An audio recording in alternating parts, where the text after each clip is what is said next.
Hello student, my name is Tarun Kumar Mishra. तो student, आज की वीडियो में हम लोग क्लास 9th का भूगोल का पहला जो चैप्टर है भारत के स्थिति और विस्तार का हम लोग क्या करेंगे, लोग क्वेश्चन आंसर सॉल्यूशन करेंगे लोग। लेकिन उससे पहले हम लोग क्या करते हैं, लोग थोड़ा सा कुछ पॉइंट के बारे में हम लोग जान लेते हैं लोग कि भारत के किस पॉइंट को किस नाम से जाना जाता है। तो आइए इसको देखते हैं लोग। तो बाबू है जो ये उत्तर के साइड में है ना, उत्तर के साइड में है, तो इस बिंदु को पता है किस नाम से जानते हैं लोग, ये तो इसको जानते हैं लोग बाबू, तो इंदिरा कॉल के नाम से जानते हैं लोग। ठीक है, इंदिरा कॉल, इंदिरा कॉल के नाम से जानते हैं लोग। ठीक है, समझ गए लोग। उत्तरी जो बिंदु होता है उसको किस नाम से जानते हैं, ऊपर वाला भाग को, तो इंदिरा कॉल के नाम से हम लोग क्या करते हैं लोग, जानते हैं लोग। तो ऊपर है उत्तर, तो नीचे क्या होता है, इसका अपोजिट में चले जाइए तो आएगा दक्षिण। तो आप लोग ऊपर वाला जान गए लोग ना। अब हम इसको थोड़ा सा नीचे चलते हैं लोग। तो आइए, ऊपर वाला तो जान गए इंदिरा कॉल, अब नीचे चलते हैं लोग तो ये मिटेगा। तो आइए ऊपर से जब यहाँ पे नीचे आएंगे लोग तो यहाँ पे आप लोग को क्या मिलेगा बाबू, तो हई जो आखिरी यहाँ दिख रहा है ना, तो यहाँ पे इस वाले बिंदु को जो है दक्षिणतम बिंदु है, ये है इधर, यहाँ का दक्षिण है ये। ठीक है, ये दक्षिण। तो इस बिंदु को पता है क्या नाम से जानते हैं लोग, तो कैप मेमोरी नाम से जानते हैं लोग। इन बिंदु को क्या, तो कैप कैप कैप कोमोरिन। ठीक है, कैप कोमोरिन के नाम से जानते हैं लोग, या फिर कन्याकुमारी के नाम से भी जानते हैं लोग। ठीक है, कन्याकुमारी। ठीक है, जान गए लोग। तो दक्षिणम बिंदु को दो ऊपर से नीचे एकदम अपोजिट में आते हैं लोग, तो कैप कोमोरिन या कन्याकुमारी के नाम से हम लोग क्या करते हैं लोग, जानते हैं लोग। ये आखिरी वाला बिंदु को हो गया। अब आइए, और यहाँ पे क्या है, तो हिंद महासागर है। ठीक है, और हई क्या है, ये तो जानते हैं लोग, ये क्या है, तो श्रीलंका। ठीक है, अब आइए इनको अब थोड़ा सा ऊपर यहाँ पे चलते हैं। हाँ, यहाँ पे देखिए, हाँ ये क्या है बाबू, तो ये अंडमान निकोबार है ना, ये अंडमान निकोबार, ये अपना ही है द्वीप समूह ये। तो इस बिंदु को जानते हैं किस नाम से जानते हैं लोग, तो इस बिंदु को, यहाँ वाला जो बिंदु है इसको हम लोग जानते हैं इंदिरा पॉइंट। ठीक है, इंदिरा पॉइंट। ऊपर क्या था, तो इंदिरा कॉल, आया यहाँ पे इंदिरा पॉइंट। ठीक है, ऊपर क्या था, तो इंदिरा कॉल, और नीचे है अंडमान निकोबार जो हमारा द्वीप समूह है, इसको क्या नाम से जानते हैं, तो इंदिरा पॉइंट के नाम से जानते हैं लोग। क्लियर हो गया। अब भाई ऊपर तो उत्तर था, तो नीचे दक्षिण है। अब आते हैं लोग पूर्वी देश, पूर्व बिंदु को देखते हैं लोग इस साइड में। चलिए, तो आप लोग समझ गए लोग इस पॉइंट को किस नाम से जानते हैं लोग। अब इसको थोड़ा सा हम ऊपर स्क्रॉल करके आते हैं। ये पूछे जाते हैं पेपर में, याद रखिएगा लोग। अब यहाँ वाला जो है, ये वाला बिंदु, यहाँ वाला जो बिंदु है, तो ये किस नाम से जानते हैं लोग, तो आइए, तो ये तो पहले पूर्व है। ठीक है, ये पूर्वी बिंदु। ठीक है, अब यहाँ वाला देखिए बिंदु को, तो यहाँ वाला बिंदु हम इधर लिखते हैं लोग, इधर देखिए, तो इसको हम लोग ये किबुत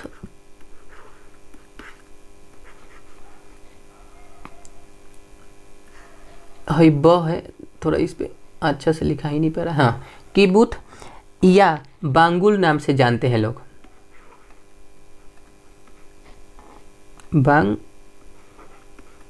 बागुल के नाम से इस पॉइंट को हम लोग क्या करते हैं लोग, पूर्वी जो पॉइंट है इस पॉइंट को हम लोग जानते हैं लोग।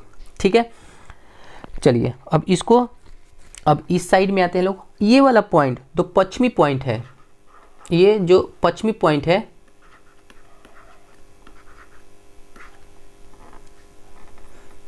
पश्चिमी जो पॉइंट है, इनको हम लोग, जो बिंदु है, इनको किस नाम से जानते हैं बाबू, तो इनको जानते हैं लोग गौरमोता।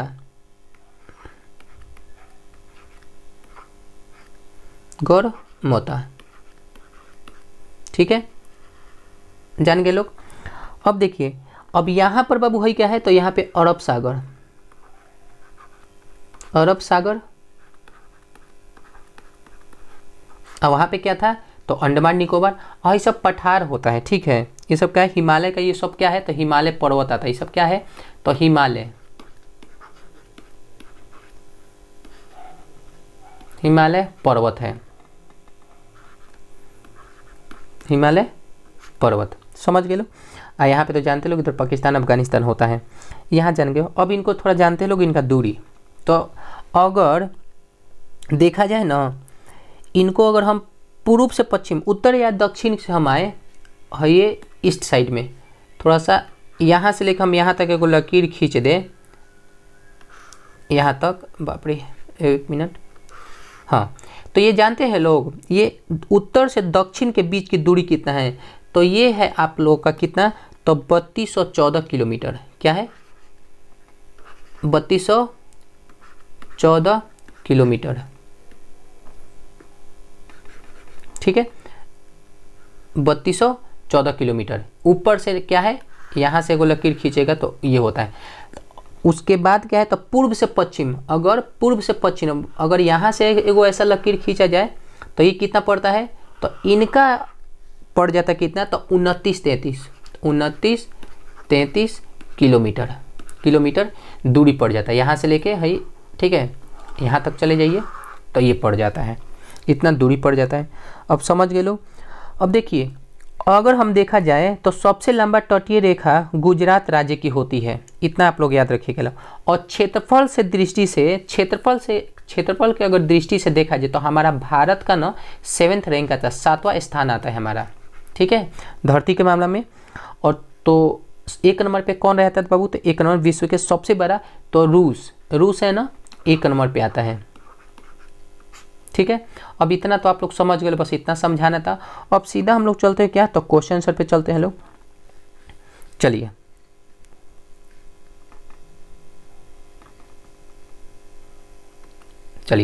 एक चीज और यहाँ पे देख लीजिए, कौन सा राज्य कहाँ पे है। चलिए, ये आप लोग देख लीजिए, हरियाणा, पंजाब, नेपाल, सिक्किम, अरुणाचल प्रदेश, ठीक है, असम है, गुजरात यहाँ पे, और यहाँ पे दमन और दीव, दादर और क्या है, नागर हवेली, अरब सागर इधर, ठीक है, आंध्र प्रदेश, कर्नाटक, गुजरात, ये। चलो, तो बाबू अगर मैं पूछ दूँ, अभी ना आप लोग पढ़े हो लोग, तो यहाँ वाला बिंदु को क्या बोलते हैं लोग, ठीक है। अब फिर इसके एकदम अपोजिट ऊपर वाला बिंदु क्या था, फिर इस साइड वाला पश्चिमी साइड में, और ये पूर्वी साइड में, ये बिंदु को किस नाम से जानते हैं लोग, ये देखिए, अंडमान निकोबार और अंडमान और निकोबार द्वीप समूह। ये द्वीप समूह हमारा है, ठीक है, ये लक्षद्वीप, ये हम ही भारतीय का ही हिस्सा होता है। चलिए, तो अब हम लोग क्या करते हैं लोग, क्वेश्चन आंसर पे पढ़ते हैं लोग। इसका क्वेश्चन आंसर आज कंप्लीट कर लिया जाएगा पूरा। चलिए,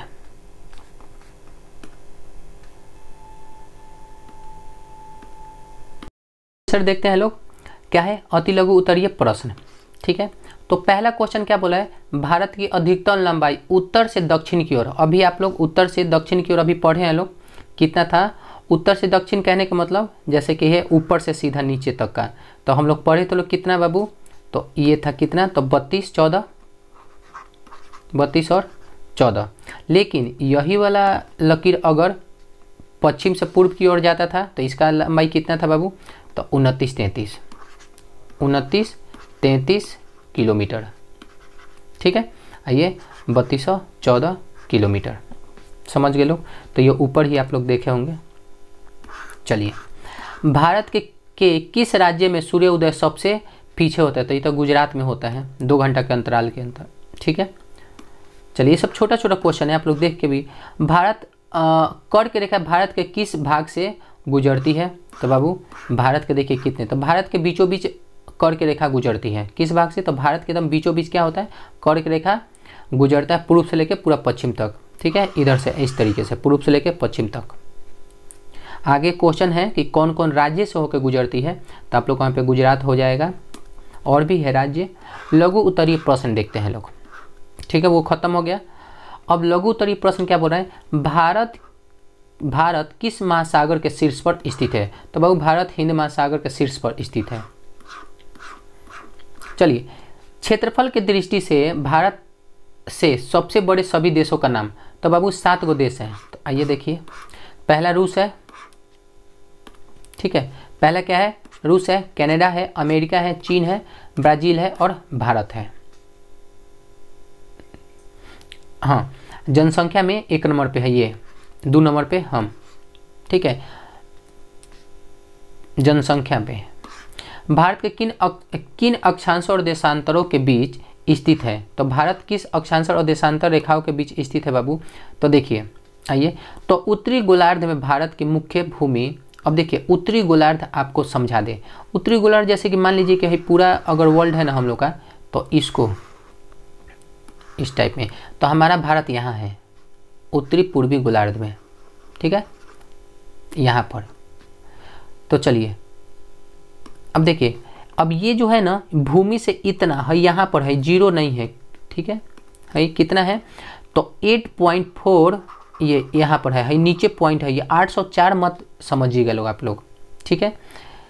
ये क्या है? तो 8.4 उत्तरी से 37.6 यहाँ पे पॉइंट 6 उत्तर अक्षांश एवं 68.7 पूर्व देशांतर से लेकर 79 डिग्री या फिर .25 पूर्वी देशांतर के बीच स्थित है, ठीक है। इसको हम कर ही देते हैं अच्छा से, कहें कन्फ्यूजन ना हो इसको। चलिए 1 मिनट, ये चीज़ यहाँ है, ओ वेट, ये चीज़ यहाँ है, ये ठीक है, ये इस साइड में थोड़ा सा गलती हुआ है यहाँ पे, इस टाइप पे, यहाँ पर ये 800 और 800 इतना नहीं समझिएगा लोग, ठीक है। ये नीचे बिंदु है, पॉइंट है। चलिए, भारत की अधिकतम लंबाई किलोमीटर में कितनी और किस दिशा में है? तो आइए इसको भी पूरा विस्तार से देखना है। तो भारत का स्थिति अगर देखा जाए, क्या बोला है ऊपर क्वेश्चन में? भारत की लंबाई किलोमीटर में कितनी और किस दिशा में है? तो बाबू 3214 किलोमीटर उत्तर से दक्षिण दिशा में है। ये देखे थे लोग, उत्तर से दक्षिण आप लोग देखे थे लोग ना, उत्तर से लेकर इसे दक्षिण। तो अगर मैं पूछूँ आप लोग को कि हई उत्तर वाला जो पॉइंट है ये किस नाम से जानते हैं लोग, बताइए। अच्छा है, इस हई ये क्या है? तो हई आइए लोग, हई पश्चिमी दक्षिणी में आते हैं लोग, तो ये किस नाम से जाना जाता है? हई पूर्वी पे आते हैं लोग, हई पश्चिमी पे आते हैं लोग, तो किस नाम से जानते हैं लोग? चलिए, यहाँ पे लद्दाख था, ये अंडमान निकोबार था, तो इसका आखिरी पॉइंट किस नाम से जानते थे लोग? आप लोग को बता दिए हैं। चलिए अगला देखते हैं, भारत के दक्षिण पश्चिम में कौन सा भारतीय द्वीपीय पुंज स्थित है? तो बाबू लक्षद्वीप है, ये हमारा लक्षद्वीप द्वीपीय पुंज स्थित है। चलो, भारत के 2 द्वीपपुंज कौन कौन से हैं? तो अभी ऊपर पढ़े हो लोग ना, कौन कौन सा बाबू? तो लक्षद्वीप और अंडमान निकोबार, ठीक है। तो यहाँ पर और भी देखिए, तो लक्षद्वीप अरब सागर में है, इधर साइड में, इधर इस साइड में था, इस साइड में। और अंडमान निकोबार आप लोग देखे थे लोग, भारत के किस साइड में है? तो इस साइड में था। और आखिरी पॉइंट को क्या बोलते? तो इंदिरा कौल बोलते थे लोग, इंदिरा कौल, जो बंगाल के खाड़ी में स्थित है। भारत में कौन कौन से पड़ोसी देश, भारत के कौन कौन से पड़ोसी देशों की सीमाएं भारत की स्थिति सीमाओं को स्पर्श करती है, जो स्थल से होते हैं, जो जमीन से छुए हैं, टच करते हैं लोग? तो बाबू आइए, पाकिस्तान, अफगानिस्तान, चीन, नेपाल, भूटान, म्यांमार, बांग्लादेश और ऐसे ही हैं, ठीक है। यही है जो हमारे क्या है, स्थल से, भूमि से चिपका हुआ है लोग। भारत के पड़ोसी देश कौन कौन से हैं? भारत के पड़ोसी देश, ये नहीं पूछा कि स्थल से कि टापुओं से। तो आइए, तो पाकिस्तान है ही भारत के पड़ोसी देश में, अगर देखा जाए तो पाकिस्तान, बांग्लादेश, अफगानिस्तान, चीन, नेपाल, भूटान, म्यांमार, श्रीलंका और मालदीव। ये श्रीलंका और मालदीव क्या है? तो ये ज़मीन से चिपका हुआ नहीं है, ठीक है, कुछ दूरी पे है लोग, लेकिन हई लोग हमारे क्या है, हमारे बॉर्डर से लगा हुआ है लोग, चाहे म्यांमार हो, लेकिन ये नहीं, मालदीव और ये श्रीलंका नहीं है, लेकिन पड़ोसी हमारे देश ही में आते हैं। लक्षद्वीप एवं अंडमान निकोबार द्वीप समूह की स्थिति बताएं। तो आइए, ऊपर तो देख ही लिए हैं आप लोग, तो क्या है बाबू? तो देखिए, लक्षद्वीप भारत के दक्षिण पश्चिम में अरब सागर में स्थित है। अंडमान और निकोबार द्वीप समूह भारत के दक्षिण पूर्वी बंगाल की खाड़ी में स्थित है। दक्षिण पूर्वी बंगाल की खाड़ी में क्या है, स्थित है। चलिए, भारतीय उपमहाद्वीप किन देशों से मिलकर बना है? तो आइए, कौन कौन से कहाँ से मिलकर बना है? तो देखिए, भारतीय उपमहाद्वीप 7 पड़ोसी देशों से मिलकर बना है, जैसे पाकिस्तान, मालदीव, श्रीलंका, म्यांमार, बांग्लादेश, भूटान और नेपाल। चलिए, भारत के लिए एक मानक देशांतर की आवश्यकता क्यों है? बाबू, मानक देशांतर की आवश्यकता पड़ती है हमारे, क्यों? क्योंकि समय के लिए। तो चलिए, आंसर है क्योंकि देशांतर बदलने से समय बदल जाता है। यदि मानक देशांतर नहीं हो तो पूरे देश में अलग अलग समय हो जाएगा, इसलिए मानक देशांतर की जरूरत होती है, चाहे आवश्यकता होती है। 2 द्वीपीय देशों के नाम बताएं जो भारत के पड़ोसी हैं। तो द्वीप समूह आप लोग ऊपर पढ़ लिए हो लोग, थोड़ा सा दिमाग होता तो बताते हैं, आई थिंक सॉरी, मतलब बता सकते हो लोग। तो मालदीव और श्रीलंका हम बोले हैं ना, तो ये द्वीप समूह से पड़ोसी सटा हुआ है लोग। और पाकिस्तान हो गया, नेपाल हो गया, अफगानिस्तान हो गया, म्यांमार हो गया, ये लोग क्या है, तो हमारा स्थल से जुड़े हुए हैं लोग। आइए, थोड़ा दूर है, ठीक है, द्वीप समूह है लोग हमारे। आइए 13 नंबर देखते हैं लोग। जम्मू कश्मीर एवं केरला तमिलनाडु पर भौगोलिक स्थिति का जलवायु प्रभाव बताएं। तो चलिए देखते हैं लोग। तो देखिए, बढ़ते अक्षांश के कारण तापमान घटता जाता है। अक्षांश जो रेखा होता है, बढ़ते अक्षांश के कारण तापमान घटता जाता है। यही कारण है कि केरल और तमिलनाडु में विषुवत रेखा से निकट है, सादा तापमान अधिक रहता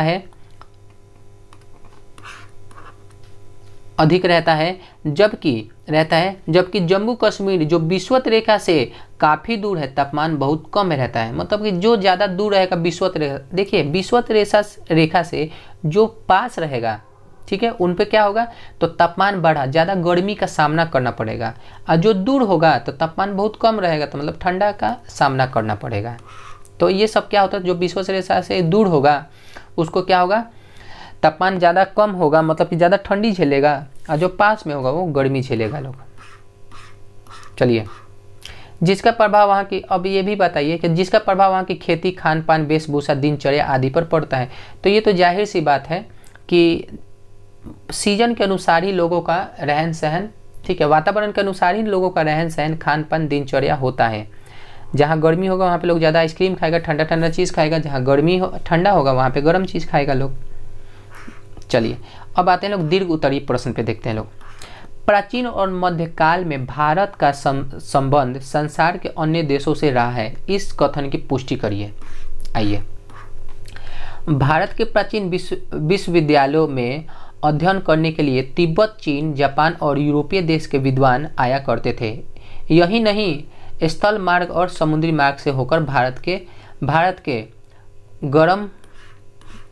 गरम मसाले, सूती, रेशमी कपड़े आदि दूसरे देशों तक पहुंचाए जाते थे। भारत की स्थिति विश्व के प्रमुख महासागरीय व्यापारिक मार्ग पर स्थित, इसका सबसे बड़ा लाभ विश्व के अधिकतम देशों से व्यापारिक संबंध जोड़ने में होता है। आप जानते होंगे लोग, वास्को डी गामा जो आए थे, ठीक है, जैसे पूर्वी एशिया, दक्षिणी एशिया, अफ्रीका, यूरोप, ऑस्ट्रेलिया आदि देशों में इस मार्ग द्वारा भारतीय व्यापारिक संबंध रखते हैं लोग। और पुराना ऊपर जो पढ़े थे लोग यूनिवर्सिटी, विश्वविद्यालय, तो नालंदा यूनिवर्सिटी जो बिहार में स्थित है, ठीक है, जो आप देखिएगा लोग, तो वो बन के उनका निर्माण भी हो गया है, और करीब 10-12 को लड़का दूसरे देश का एडमिशन भी लिया है। हमारे बिहार में जो नालंदा यूनिवर्सिटी है वो बन के तैयार हो चुका है। चलिए अगला क्वेश्चन देखते हैं लोग। हाँ, हमारा भारत वैसे भी मसाला के क्षेत्र में किंग रहा है। तो स्टार्टिंग में जितना भी मुगल आए थे लोग, चाहे पुर्तगाल आए थे लोग, तो उस सब मसाले के लिए ज़्यादा अट्रैक्टिव हुए थे लोग, ठीक है। चलिए अब आते हैं लोग क्वेश्चन नंबर 2। भारत की स्थिति व्यापारिक दृष्टि से किस प्रकार महत्वपूर्ण है, ठीक है। तो भारत में हर एक चीज़ था पहले, हर एक चीज़ आज भी। तो कुल मिलाकर देखा जाए तो वैश्विक संदर्भ में भारत की स्थिति इससे अंतर्राष्ट्रीय में है। आइए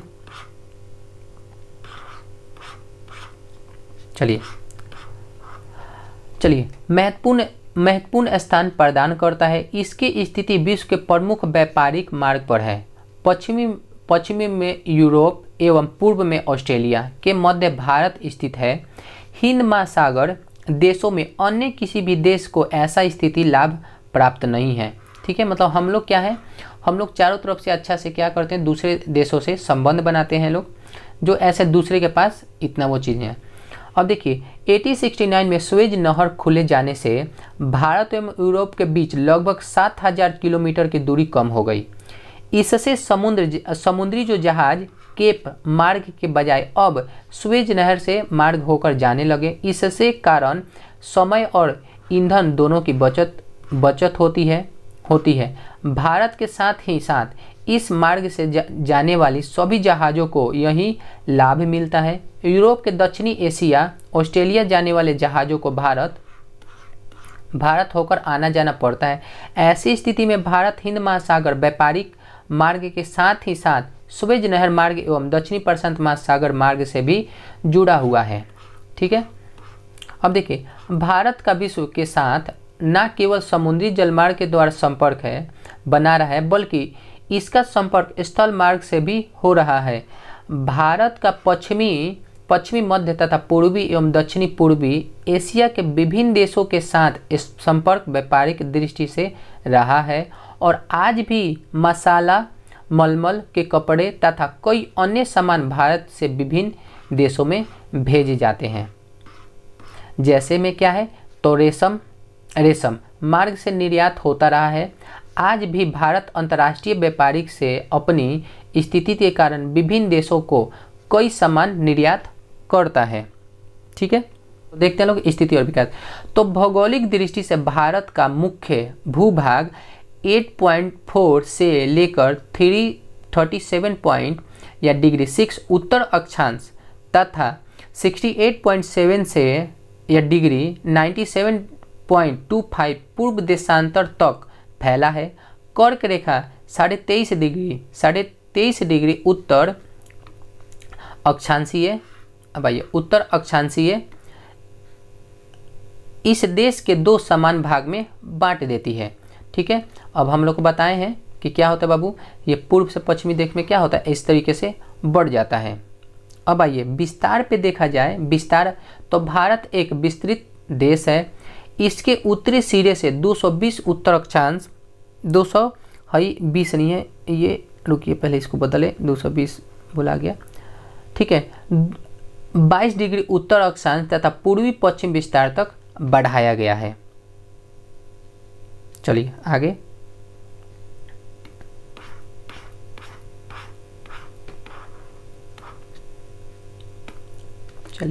चलिए हाँ, इसका सबसे अधिक विस्तार, अब यहाँ पे देखिए 2933 किलोमीटर लगभग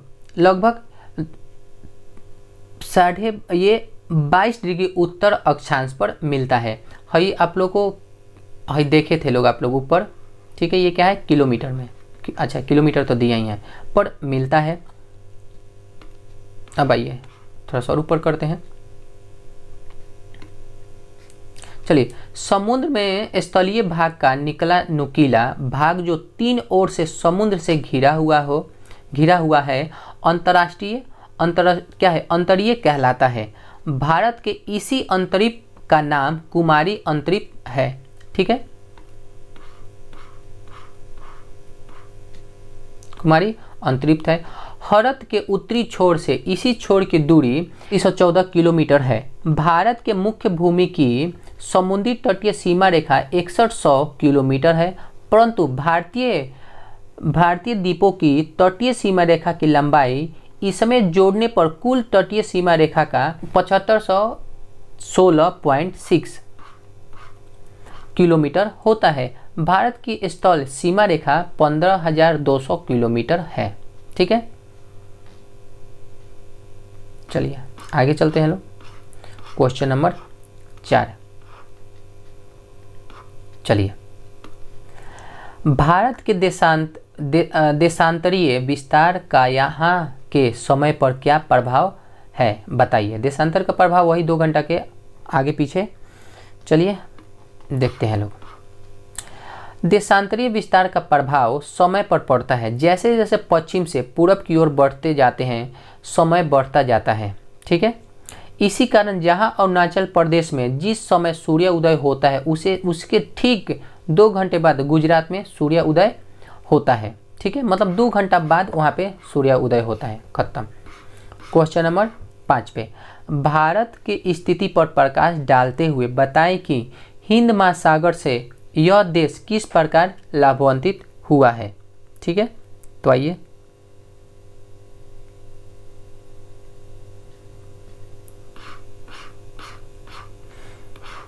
चलिए देखते हैं लोग। चलिए, तो भारत की स्थिति हिंद महासागर के शीर्ष पर है। ये ऊपर आप क्वेश्चन पढ़े लो। इसका बड़ा सबसे लाभ विश्व के अधिकतम देश से व्यापारिक संबंध जोड़ने से होता है। ये ऊपर भी, ये भी हम लोग पढ़ लिए। जैसे पूर्वी एशिया, ठीक है, दक्षिणी एशिया, अफ्रीका, यूरोप, ऑस्ट्रेलिया आदि देश इस मार्ग के द्वारा भारत के साथ क्या करता है लोग, तब व्यापार करता है लोग। चलिए, क्वेश्चन नंबर 6, भारत की स्थिति देश में एकता और संस्कृति विशिष्ट बनाए रखने में किस प्रकार सहायक सिद्ध हुई है। इसने जलवायु को किस प्रकार प्रभावित किया है, इस पर भी प्रकाश डालें। चलिए देखते हैं लोग।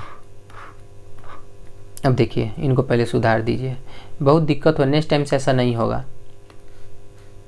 ठीक है, 8°4। चलिए, तो देखिए, भौगोलिक दृष्टि से भारत का मुख्य भूमि भाग का 8.4 से 37°6